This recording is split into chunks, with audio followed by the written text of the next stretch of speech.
চিনি পরিমাণ মতো দিলাম, আর আধা কাপ দই দিলাম, মিষ্টি দই। এখানে আমি 1 গ্লাসের পরিমাণে সব উপকরণগুলো দিলাম, আর 1 কাপ দুধ আগে থেকে জাল করিয়া ঠান্ডা করছি ফ্রিজে।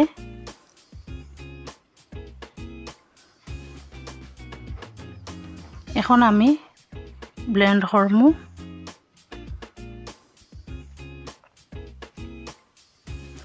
এই হলো আমার আপেলের লাচ্ছি। এখন আমি সার্ভিং গ্লাসে নিলাম। আমি যতটুকু পরিমাণ দিছি 1 গ্লাস পরিমাণ দিছি। এখন ডেকোরেশনের জন্য একটু আপেল দিলাম। এই হলো আপেলের লাচ্ছি। এখন আমি কলার লাচ্ছি দিলাম ব্লেন্ডার জারে। এখানে আছে 4টা কলা আর পরিমাণ মতো চিনি দিলাম। আপনারা মিষ্টির পরিমাণে দিবা। আর দিলাম আধা কাপ মিষ্টি দই, আর দিলাম 1 কাপ দুধ, লিকুইড দুধ।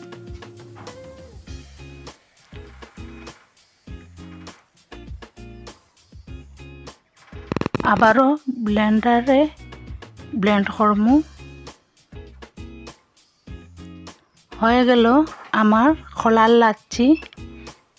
এখানে আছে 2 গ্লাসের মতো, 2 জনরে পরিবেশন করতে পারবা 4টা কলা দিয়া।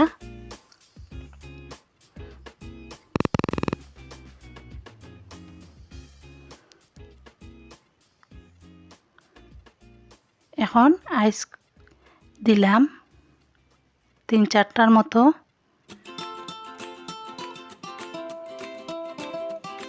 এখন ডেকোরেশনের জন্য একটা কলা দিলাম সাইজ মতো কাটিয়া, আর উপর দিকে গার্নিশের জন্য কিছু বাদাম কুচি দিলাম, কাঠবাদাম। হয়ে গেল কলার লাচ্ছি। এখন হইল আমি খেজুরের লাচ্ছি। প্রথমে খেজুরের ভিতরের বীজটা বাহরিয়া এইভাবে কাটিয়া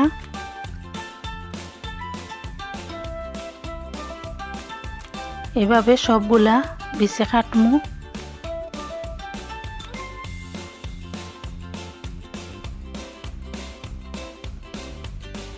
কাটিয়া পরিষ্কার করিয়া বাদাম কুচি দিলাম, পেস্তা বাদাম, কাঠবাদাম দিলাম, আর লিকুইড দুধ দিয়া 10 মিনিটের জন্য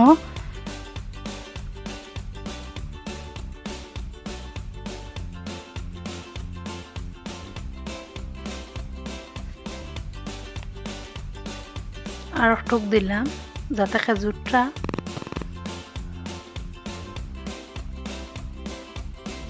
এখন 10 মিনিটের জন্য রেস্টে রাখমু। খেজুর আর বাদামগুলা যাতে ব্লেন্ডার করতে সুবিধা হয়। তারপর 10 মিনিট পর আবারও দুধ আরও পরিমাণ দিলাম, দিয়া ব্লেন্ডার জগে ডাললাম, আর পরিমাণ মতো চিনি দিলাম।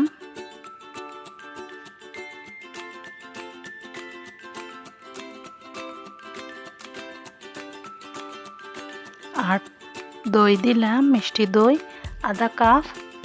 এখন আবারও ব্লেন্ডার জারে ব্লেন্ড করমু ভালো করে। আর যে কোনো ধরনের লাচ্ছি অনেক ঘন হয়, ঘন হইলে ভালো লাগে। আপনারা এভাবে ফ্রিজে রাখিও খাইতে পারবা। এই হলো আমার খেজুরের লাচ্ছি। এখন উপর দিক দিয়া গার্নিশের জন্য কুচি কুচি করিয়া খেজুরগুলা দিলাম। এটা অপশনাল, আপনারা চাইলে নাও দিতে পারবা, আমি সৌন্দর্যের লাগে দিলাম। এখন আমি 1 কাপ পরিমাণে চিরা নিলাম।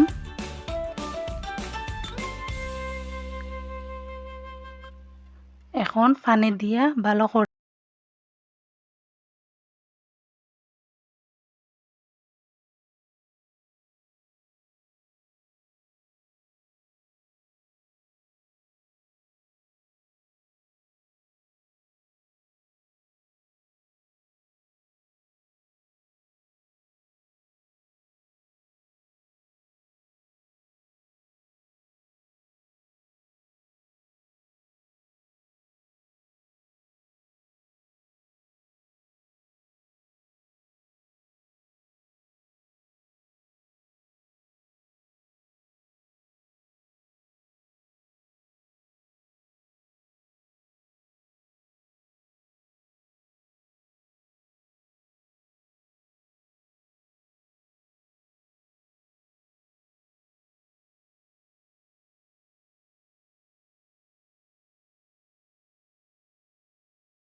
এই ধরনের হেলদি লাচ্ছিগুলা আপনারা ফ্যামিলিদেরকে বানাইয়া দিতে পারডা ঘরে থাকা উপকরণগুলা দিই। আর যারা এখন আমার চ্যানেলটি সাবস্ক্রাইব করছেন না, প্লিজ সাবস্ক্রাইব করবা, সাথে থাকা বেল বাটনটা অল করবা, আর বেশি বেশি করে লাইক দিবা। আপনারা একটা লাইকে আমারে অনেক উৎসাহ দেয়। আর রেসিপিগুলা যদি ভালো লাগিয়ে থাকে তাহলে অবশ্যই আপনারা ফ্যামিলি এবং ফ্রেন্ড স্টাফদের লগে শেয়ার করবা, আর আমার জন্য দোয়া করবা যাতে এরকম নতুন নতুন রেসিপিগুলো আপনার সামনে হাজির করতে পারি। আর ভালো থাকবা, আমার জন্য দোয়া করবা। আসসালামু আলাইকুম সবাইকে, আল্লাহ হাফেজ।